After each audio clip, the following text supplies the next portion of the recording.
welcome everyone to the third installation in our corporate governance webinar series.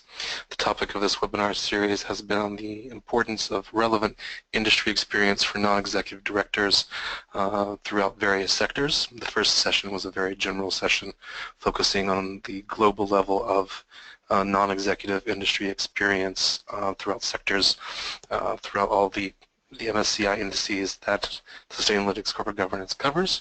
The second series focused on the financial sector in Europe, and this, the third and final of the series, will focus on the level of relevant industry experience for non-executives in the extractives and mining industries. But before we get started, let's do some simple logistics. Starting with number one, if you as a listener have a question that you would like to ask, and at the end there will be a Q&A session, there should be in the menu to your right, there should be a screen that says questions. Please feel free at any point during the presentation to type your question in. Werner Struman, who is also with us as part of the Sustainalytics marketing team, will be asking the questions at the end of the session. And if you would like to also minimize the toolbar, there is a small right-leaning arrow at the top that will take it out of your way so you can see the presentation in full screen. Okay. So now that we have the logistics planned,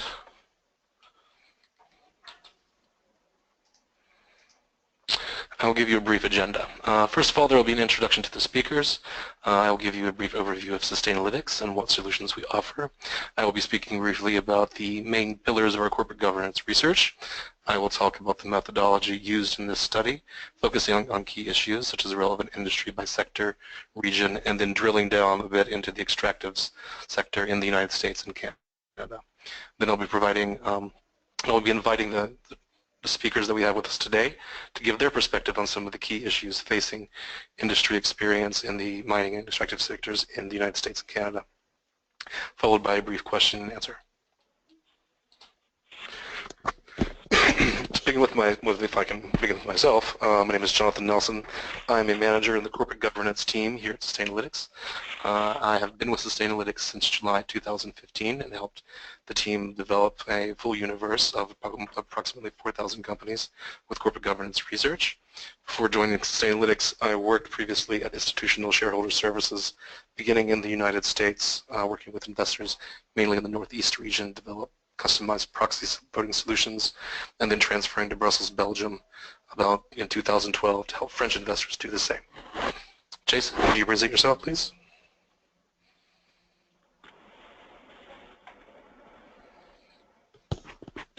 Jason Milne. I'm with RBC Global Asset Management. I work in the Corporate Governance and Responsible Investment team, and we manage the ESG integration across all of our investment mandates. Okay. Thank you very much, Jason. Carol, can you say a few words about yourself? Hi, everyone. I'm Carol Nolan Drake. I'm the Chief External Affairs Officer at Ohio PERS. We are a public pension system in Columbus, Ohio, the largest pension system in Ohio, and we have about $88 billion of assets under management and just over a million members. I handle all the state and federal government relations, the research, and also the corporate governance responsibilities for the fund. Okay. Thank you very much. And as I said before, you'll be hearing from our speakers after the initial data presentation. So if I can give a brief introduction to Sustainalytics, we are a growing SRI research firm. We like to call ourselves a micro multinational. We have about, I think the last count was 325 employees spread out over 14 offices around the world, and about approximately a little bit more than half of our workforce is composed of, is on the analyst side, on the research side itself. What do? We provide socially responsible investment and ESG-focused insights to investors to help them implement their SRI mandates and their missions in the portfolios in which they manage. About 2 years ago, actually, the team at Sustainalytics decided that they needed to invest a bit more heavily in the corporate governance side of the ES and G, so making it a capital G. And in doing so, they developed a methodology, which I will briefly go over shortly, that looks more or less along 6 pillars. The first pillar being board management, quality, and integrity. And the key question here, each of these pillars asks a fundamental question about the structure, the way the company is structured, and of the power dynamic that is at play among the actors, such as the CEO, the board of directors, and shareholders. The first question really asks is what kind of experience is being brought to board discussions, and how has the board expressed concern towards shareholder dissent and shareholder views. So we really look at, are there directors on the board who have previous experience in the industry? Is there the capacity of directors to self-deal through related party transactions, and have directors expressed some sort of reactivity to shareholder dissent as expressed at the previous AGMs? The second pillar we look at focuses on the board structure. In many ways, this is the kind of bread and butter of corporate governance analyses. This looks at the levels of independence. This looks at whether or not the chairman CEO positions are combined. This looks at the breakdown of the nomination committee and the level of independence thereof. This question asks, once we know from Pillar 1 what sort of perspectives can be brought to the table, Pillar 2 asks, who controls that conversation? Does the chairman have an extraordinary level of power in the combined CEO chair position? Is there a lead independent director capable of providing some sort of counterbalancing opposition to management's agenda in the first place? The third pillar, ownership and shareholder rights, really looks for the fundamental question asked is, as a shareholder, what can I do, what recourse do I have to force management's hand or to address certain items to management if something goes wrong at the company that is in my portfolio? Do I have the ability to call a special meeting? Do I have the ability to act by written consent in the United States? Is there a controlling shareholder who has potentially limited my capacity to force them to address an issue through a series of multiple voting rights, for example? The fourth pillar, remuneration, really asks the question, are the company's remuneration practices clear, and are they properly structured to align executives' incentives with those of stakeholders, including in particular through a shareholder lens? The fifth pillar we examine looks at the financial reporting oversight mechanisms the company has put into place, and the question we ask is there a level of competency on the audit committee in the form of someone who has financial expertise, who knows how to evaluate financial statements, and is there some sort of compromise of the auditor's independence through excessive non-audit fees? Our stakeholder pillar also examines the role of the board's oversight of ESG issues to the level of, is there a specified sustainability committee? Are there ESG performance criteria in the remuneration policy, practices, or shareholders' equity plans that the company has put into place? Is the company a member of the Global Compact, and so forth? So each of these 6 pillars asks a fundamental question that we attempt to answer through our research. For a brief overview of the methodology that we've used in the study that is to follow, our total universe of companies is 3,869, which cover the vast majority of MSCI emerging markets and developed markets indices. Within this group, we include also most of the local major indices, such as the DAX 30, the CAC 40, the S&P 500, etc. When we focus a little bit more on North America, for the mining and extractive section, we've used a company universe of 128 U.S. companies and 83 Canadian companies. So for the first section of this research, it's going to be phrased really in 2 ways. We're going to look at the level what we call non-executive director experience at an outside public company and the level of executive experience at an outside company. And the fundamental question we're looking for to address here is, as the non-executive director of an outside public company, does the director know what sort of obligations that they need to fulfill as a director within that industry towards shareholders? This is more of a regulatory and a regulatory viewpoint that we take to make sure that we know what sort of SEC requirements are necessary, what sort of accounting standards are necessary to remain as a listed company. For the second question, we're looking more for operational experience. This is why we also include executives at private or public companies within the same industry. We want to make sure that the individual in question potentially has the capacity to lead an organization, whether it be public or private. Our definition of relevant industry experience, this is a very broad topic and has been debated within the governance community for a very long time, but according to our methodology, relevant industry experience can be counted as either having direct experience within the same type of company, so this is comparing apples to apples. You have, for example, a supermarket chain or a large retail chain such as Walmart or Canadian Tire in Canada, where the direct experience in the type of business is the exact same. We also have what we call ancillary experience within industries that are essential for the company's production as an input. So going back to the supermarket or fast retail chains, not an apples to apples comparison, so the director in question doesn't have experience at a retail store chain, but they do have experience as a producer whose product is then sold within that store.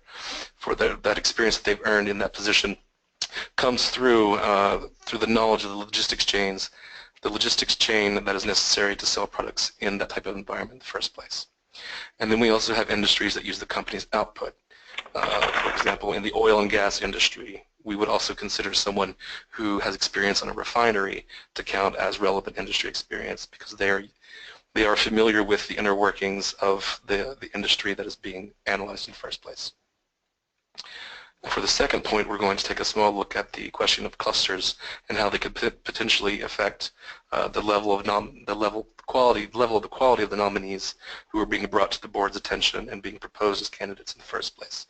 What is a cluster, you may ask? A cluster for Sustainalytics corporate governance research is a series of relationships between outside directors who have shared service at an outside board. We define a cluster in two ways. First, you have a group of three individuals, three non-executive directors, who have served at one company, one outside company together. And then you also have two groups of two directors who have served on two separate boards. And the underlying question we look for here is there the capacity to, through outside social relationships, to compromise the nomination process to not necessarily let the best qualified candidate in, as well as potentially compromise their independence. For if they have these outstanding relationships, it could compromise the ability to provide truly independent and robust debate at board meetings. So going on a very global level, I'm going to go through the top 10 through both the outside non-executive experience category as well as the outside executive experience. And we're going to see some very common themes, some repeating themes throughout these first couple of slides. One is that the highest level of experience comes from energy equipment services, oil and gas, semiconductors and equipment, media, metals and mining, software, insurance, and diversified telecom. Now, when switching the page to the level of outside executive experience, we see many of the same industries. Energy, equipment, and services once again tops the list. Oil, gas, and consumable fuels also figures highly. Semiconductors. We have a new addition here of banks, but I believe that there is some literature in the field saying that basically board members of banks are less prone to share information or strategic information with outsiders, so they prefer to keep former executives with no current ties to outside banks on their boards. And if we look at the overlap a bit more from about 30,000 feet, 5,000 meters, we're going to see that more or less these same industries line up across the board. So now that we've taken a bit of a global view, we're going to take a market-by-market approach, and we're going to see what may not necessarily be surprising to many of the listeners today, that the top of the pack when dealing with outside non-executive experience is North America, classified as the United States and Canada, Australia, New Zealand, United Kingdom, Hong Kong. One bit of an outlier here that we may see is Brazil. And we will probably see that repeated in the next slide, and we do.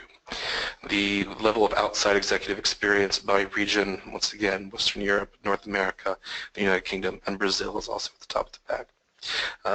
There is some literature on this subject as posing the question of why exactly Brazil has such a seemingly high level of non-executive directors with such high levels of experience, and it's been theorized that the rather labyrinthine ownership structure of many Brazilian companies prevents groups from actually being companies being identified as members of the same group. So moving by region, we're going to hone in a little bit more onto one of the top industry sectors that have industry level experience starting with the United States. We're going to see some somewhat surprising numbers. We're going to see that precious metals, utilities, refiners, and pipelines all have approximately 100% level of all companies in our universe that were analyzed have someone with outside non-executive experience. And the number only falls slightly below 75% for the entire sector. For Canada, we see similar numbers, although not quite as high. The highest one being precious metals at 95.65%. More or less all but one company in Canada in the precious metal sections had both executive and non-executive experience. So this leads us to an examination really of who are these individuals, how are they being how is this information gathered, and how do investors really read this information when making their decisions. Some of this information will be supplemented by the speakers who will be speaking shortly. But really, the heart of the matter is when examining the analyses that we have, we've compiled up to this point, the Sustainalytics research will actually outline not only the individuals involved, but also the time frames for which they've served in a company in a particular related industry, whether they were an executive, whether they were also non-executive, and what sort of interlocking relationships they may have with other individuals at that same company. Taking the case of Newmont Mining is I believe the second largest gold producer in the world after Barrick Gold, and the independent. And 2/3 of the board, I believe there were 10 members of the board, 6 of them have executive experience, 3 of them have non-executive experience. So it's a fairly high level. Goldcorp presents a similar position. I believe it is actually the 4th largest gold producer in the world, and it has once again outlined for us the exact individuals and what sort of experience was garnered when and in what capacity.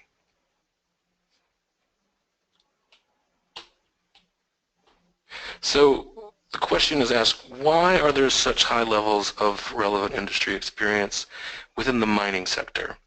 And when looking at the relationships that I just showed you on screen about what individuals have served at certain companies, it became fairly apparent that some of these individuals had formed clusters due to their shared outside service. Dividing up the universe into the United States and Canada, we can see the breakdown along each of the industries that we've analyzed, and we see that in some places, like in diversified minerals in the United States, 50% of the members of the boards have shared outside service with at least one other member of the board, creating what could potentially be termed as a boys' network, an old boys' network of individuals who all know each other and who all frequent the same social circles, and who potentially propose each other as members of their respective boards.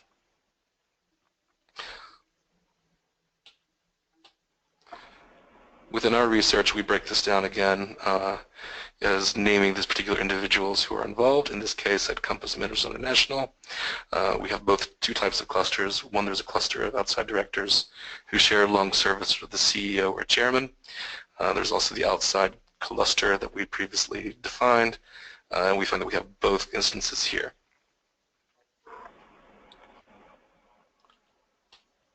So that, more or less in a nutshell, was the findings from the Sustainalytics corporate governance research universe, starting on a global level for all the companies that we analyzed on a sector basis, and then broken down by markets, and then slowly digging down through to the United States and Canada, and potentially posing some questions as to the nature, really, of what types of relationships are creating the high levels of industry experience that we're seeing, as well as any potential gaps that we may have identified from those companies that did not seem to have a high level of industry experience.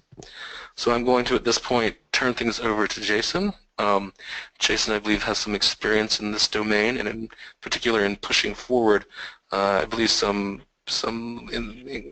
efforts to raise the level of industry experience on boards. Is that correct, Jason? Yeah, so basically I'm going to just briefly talk about two issues at either end of the spectrum. One is not enough industry experience and the other is too much. So firstly on not enough industry experience on a board, I'm just going to talk briefly about a shareholder proposal we put forward at Barrick Gold earlier this year that related to this issue. So as Jonathan mentioned, Barrick is the largest gold miner in the world. It's a Canadian company, and we had been, and a number of other shareholders have been trying to engage Barrick on a number of issues. It's a company that's struggled over recent years. They've had a lot of write-downs. There are some environmental and social issues at the company that we're working through, some corporate governance issues, board issues, and definitely the stock price has been struggling over recent years, although this year it has improved somewhat. So we had been trying to engage Barrick on a number of issues, and one of the issues was that there was no metals mining experience on the board, and this was a concern to us, and especially in light of the write-downs they had taken on acquisitions and properties that were in various stages of development. So we weren't really seeing that independent industry oversight experience that we wanted on the board. So we put forward two shareholder proposals in partnership with British Columbia Investment Management Corporation. We filed those jointly. One of the proposals was asking to add industry experience on the board, so directors with direct metals mining experience on the board. What was good about putting forward the shareholder proposals is it actually started a dialogue with the company. As I mentioned, we've been trying to engage with the company. It wasn't successful. They really didn't want to talk about these issues. So the good thing about the shareholder proposal was that they started talking to us about this. After extensive talks with the company, they did eventually agree to add one director with metals mining experience on the board immediately, and then another one by the next AGM in 2017. So we did end up withdrawing both shareholder proposals we put forward, and I think this is something that we're definitely going to continue to monitor at the company. But in terms of the industry experience on the board, it seems that they're moving in the right direction here. So hopefully that will result in better oversight in terms of oversight of management in terms of managing through things like acquisitions and proper development of properties. So the other thing I wanted to touch on was just something we see often in Canada, which is too much industry experience on a board. So it's not necessarily a good thing to have a whole board that's made up of people with direct industry experience. We often see this in Canada in the materials and also in the energy sector, so the oil and gas sector, and especially in the small and mid-cap size companies in those industries. It's not unusual to see a board that's all male, all industry insiders, all C-suite experience. So when we see that, it is a little bit of a concern in that such a homogeneous board may not be asking the right questions. So if they're all C-suite experience, if the current management of a board is doing it the way they did it at their company, then they may not be questioning why they're doing it that way, and it may not be appropriate for this particular company that they're doing it that way. So what we see is that there isn't that that ability of the board to ask the hard questions of management and really take an active approach to the risk management of the company. I mean, what we do like to see is independent directors that are capable of acting independently, and with a board that's made up totally of industry insiders, that element of the board may not be there. So at the end of the day, what we like to see is a balance between industry experience and those on the board with non-industry experience that that can provide a different perspective. So somewhere in the middle, it seems to be the right place to be, especially for these extractive industry boards. So Jonathan, that's all I wanted to cover today, but I'll hand it back to you. And just one quick question. Do you, during the process of engagement, while you were filing the shareholder proposal, what were can you pinpoint, give a general idea of what some of the points of pushback was being given by management? So in terms of the board experience issue, they did point out that they had someone with mining experience on the board. That particular director was someone who had some experience in the coal mining industry, so not underground mining. It was open cast mining, and really not direct mining experience. I believe they had financial, like they were a CFO at that company. So the company was saying they had that experience on the board. We said that we really didn't think that that was relevant enough to the business of Barrick that that person would be considered to have industry experience. So, and I think there was a real reluctance to, I think by management, that to have someone looking over their shoulder in effect on this stuff. I think they liked a kind of a more passive board. And I think the worry was that they would have someone trying to tell them how to do it. So that was a little bit of pushback as well. Okay. And let's follow up on your point about finding a balance between independence and experience.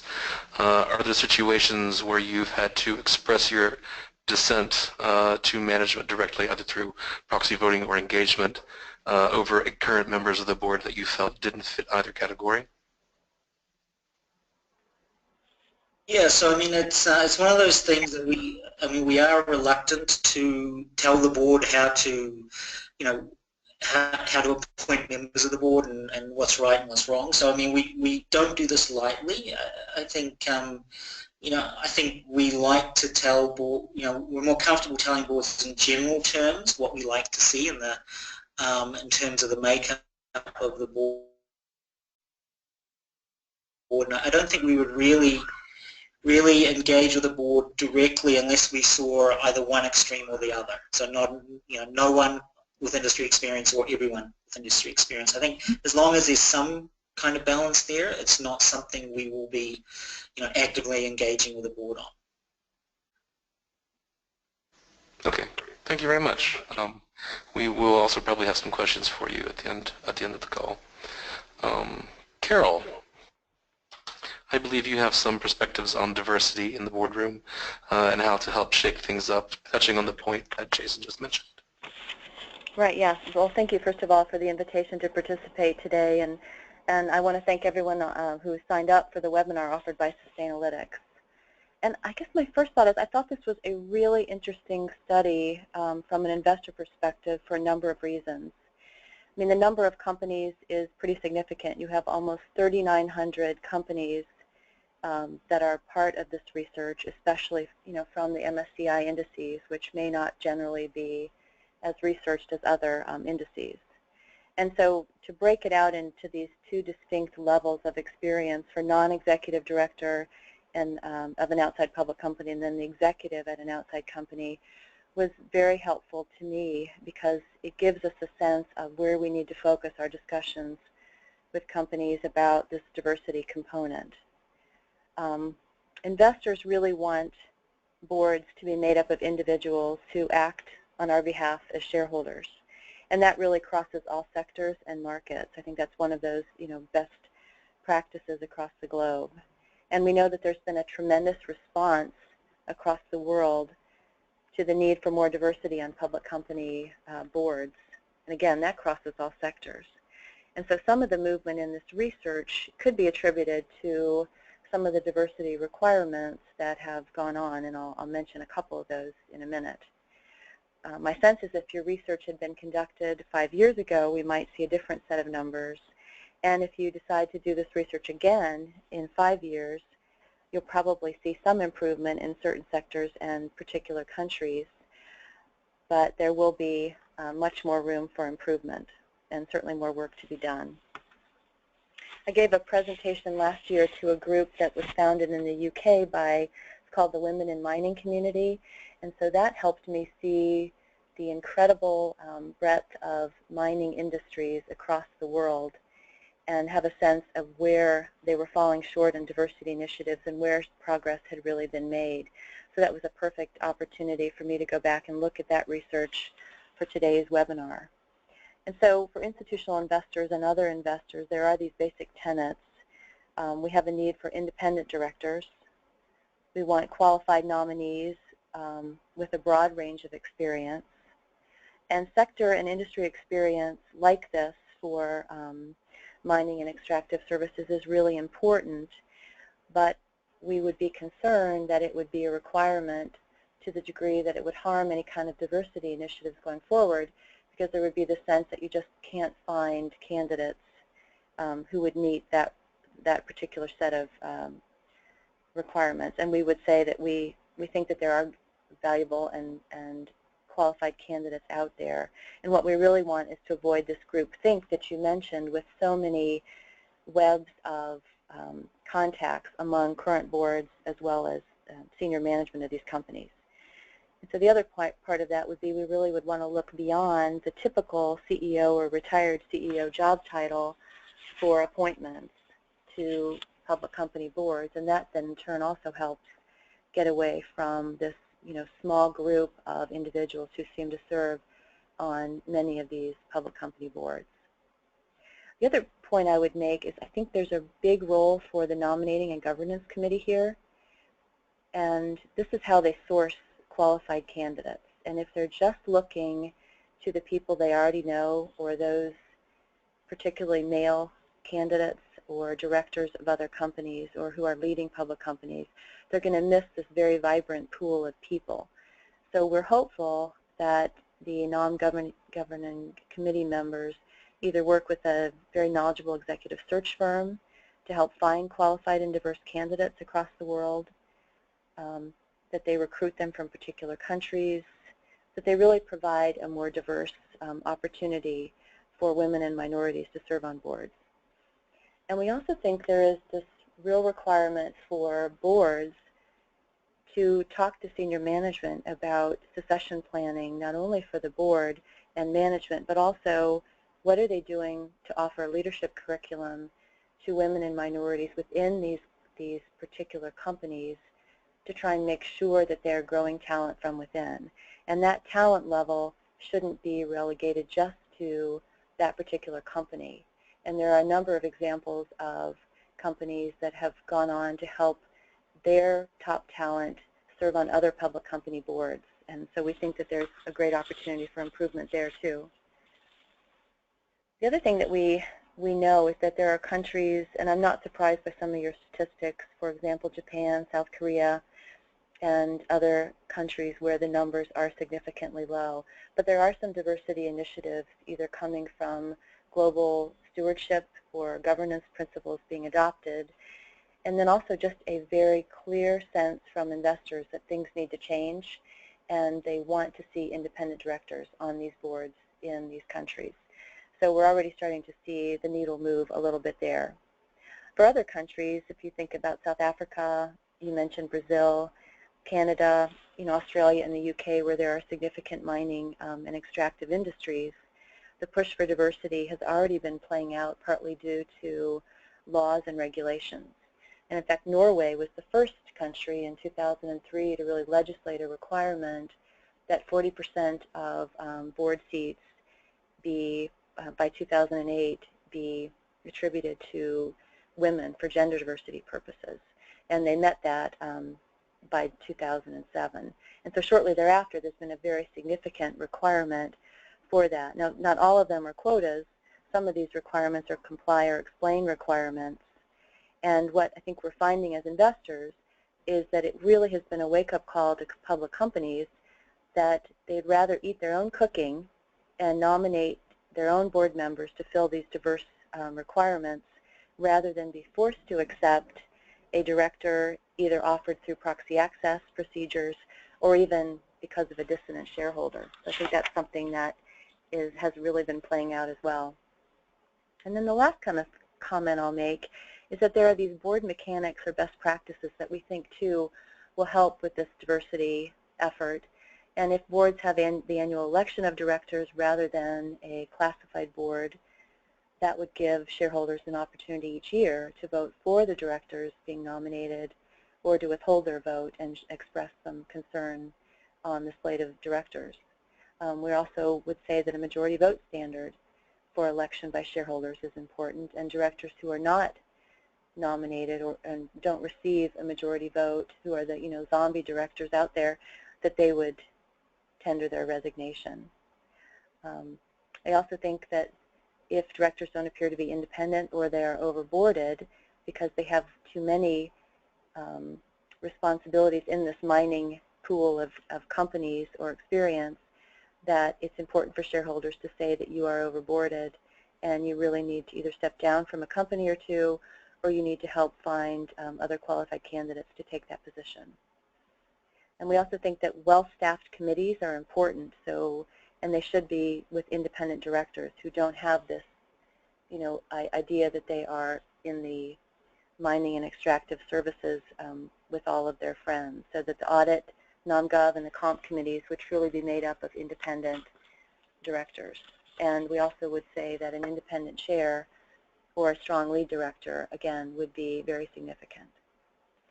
So as I looked and heard your presentation, I felt like we've really moved the needle quite a bit. And when we drill into the analyses and the research, we see that there have been some improvements made, but we know that there is certainly more work to be done. And so for investors, I think next year we're going to have even more of an issue about talking with companies about board retention and tenure issues to help boards have their own, what we would call courageous conversations with board members, and to work with search firms to source the best candidates that create that greater diversity.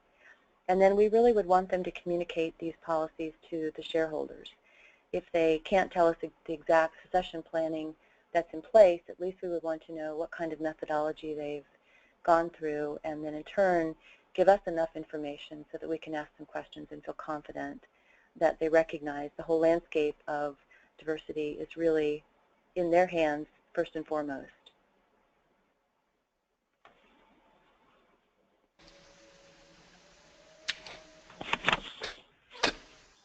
Thank you, Carol. I have actually a question for you.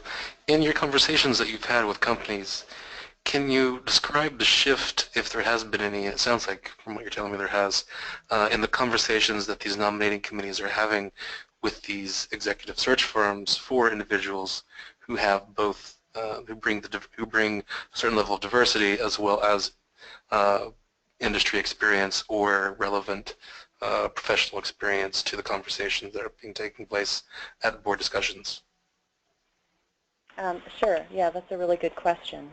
We've been involved with some discussions with executive search firms and other investors to try and talk a bit more about how we could provide assistance, either helping them source candidates, or help have these discussions with the nominating committee members. And what I think we all know, the search firms don't want to be held to a standard that they're the ones having to take the hit if a board does not nominate, and then in turn shareholders would approve a director that doesn't have a diverse background.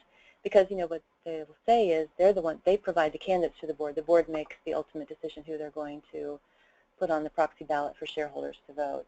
And so I think we understand that. But what we've said is, there's the Rooney Rule that worked quite well in the NFL, where search firms were required to help find diverse candidates and have a long list that would have a number of diverse candidates on that list, and then ultimately the short list, we hoped, so that board members would recognize that the day has come that they need to interview diverse candidates. And so one of the things that we're doing is to have a conversation about the Rooney Rule, to talk with companies about how that has helped in the NFL, and to tell them that if we don't see some improvement, we could be banding together in a coalition to file shareholder proposals on the ballot to actually force their hand. And so a number of companies have already stepped up and indicated that they hear us, they know that the time has come, and they're more than interested in having a conversation rather than having something end up on their ballot that would give them less control.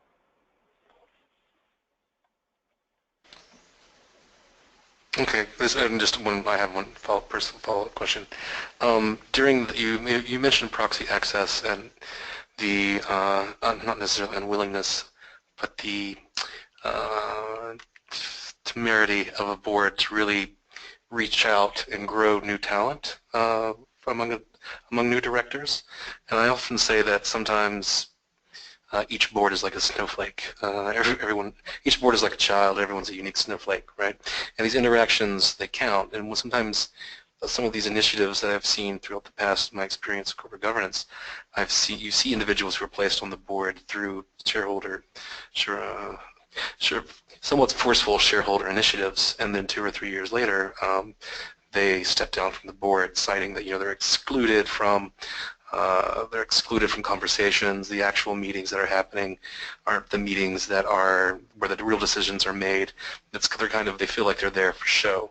Do you feel like this is a factor that nominating committees are currently really aware of when selecting these new candidates, and how to really bring the board together organically to increase not just diversity, but the general quality of the discussions that are being had at the board level?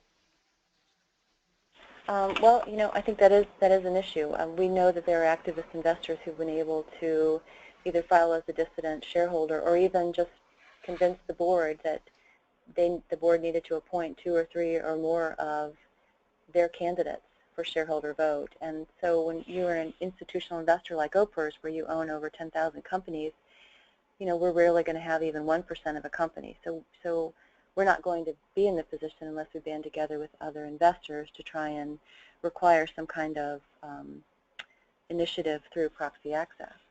And so sometimes you're right, those directors end up on a company and they may have their own viewpoint on what the board should do, and the board isn't going to move in that direction just because there are 2 or 3 of them on a, say 11-person board. And so that could be frustrating.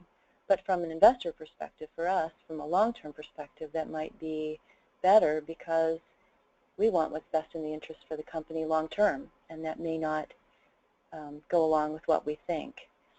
So we know that when the directors show up in the boardroom, they are to act as fiduciaries, and if they self-select out for one reason or another, what we would tell the nominating committee is this gives you another opportunity to go back, talk with us, talk to your peers, and work with a search firm or others to try and source the candidates that can add that long-term value. It is not a process that is easy, I'm sure, and over the years when they had the same board members nominated year after year after year, it probably got pretty easy. But in this global climate, I think all of us are thinking that running a public company is not easy, and what we would want would be the most sophisticated and engaged directors on the board.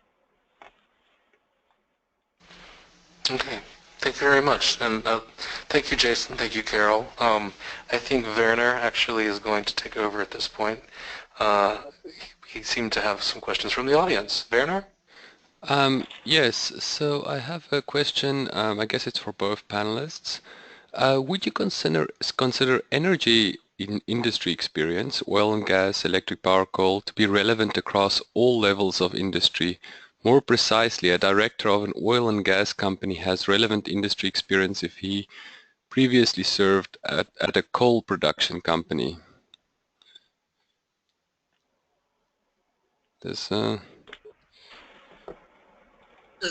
Jason here. I think you'd have to look at the individual director and the experience that they have. Is it,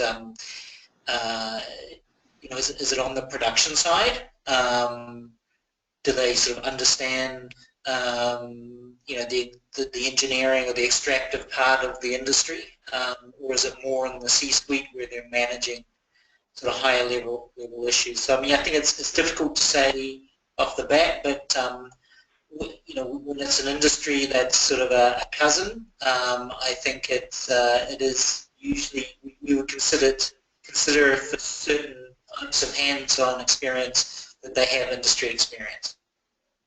I'm not sure if that helps.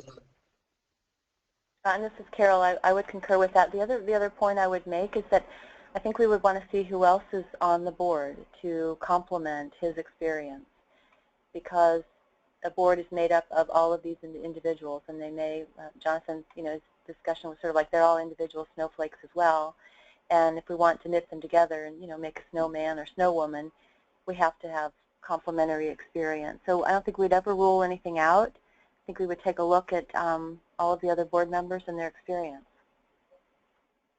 Thank you. I have another question, also from Raluca Gradinaru.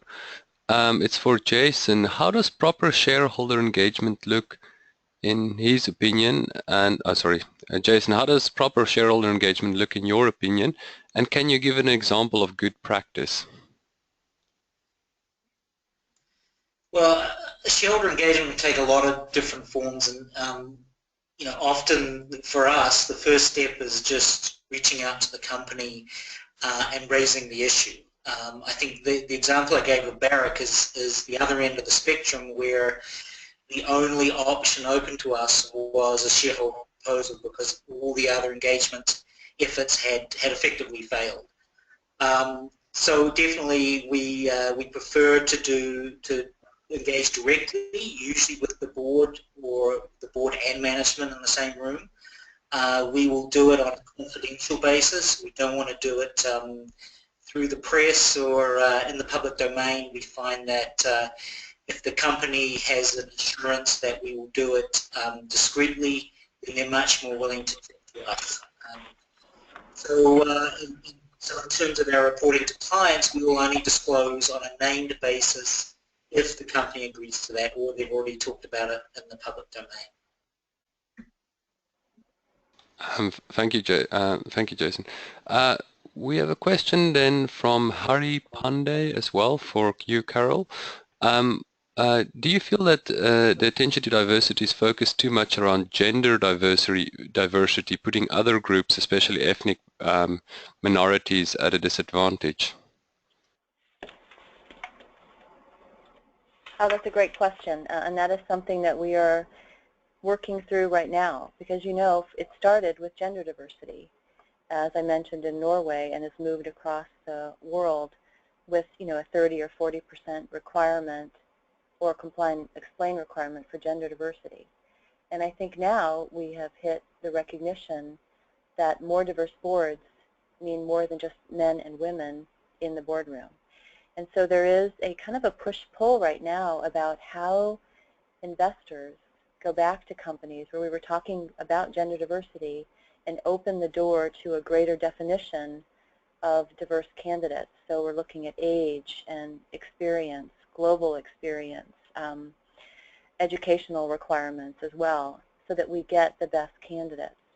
And for some of the people who worked hard for gender diversity, it's a little more challenging discussion for them, because for every seat that goes to a person that's not a female, they're concerned about that, and they want to make sure that they can move the dial. For an institutional investor like OPERS, we think that diversity does include the broader definition of board candidates, and we think that in turn helps add to shareholder value. So what we want the board to have would be a very good list of candidates that are as diverse as possible within the industry, assuming they're qualified. Because I think we all agree we don't want to have a list of candidates. We have to have one female, we have to have one ethnic person from this particular country, and we have to have someone who has cybersecurity experience and someone who has financial experience.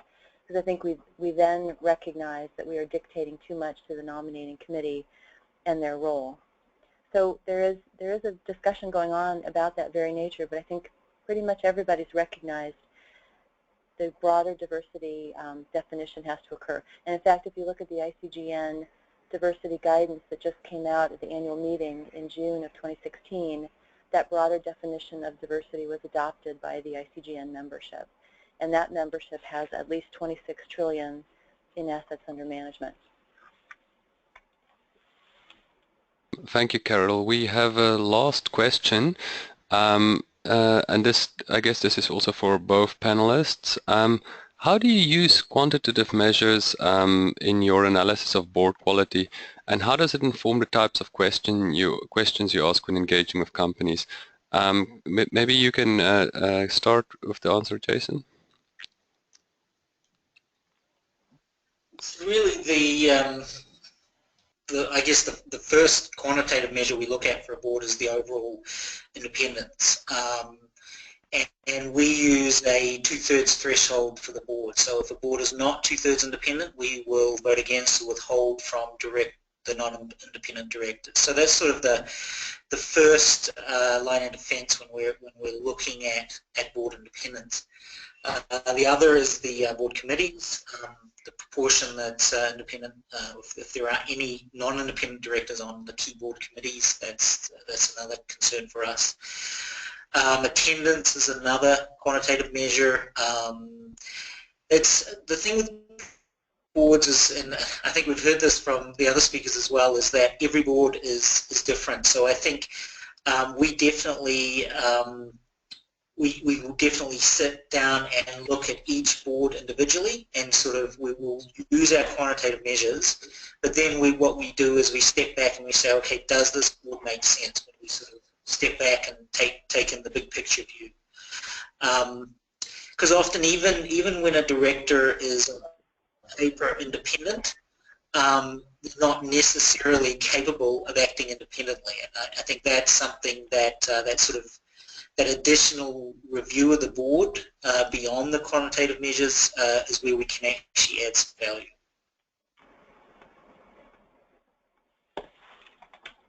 Oh, okay, and this is Carol. I would tell you we use a number of measures. I think this is a great question too.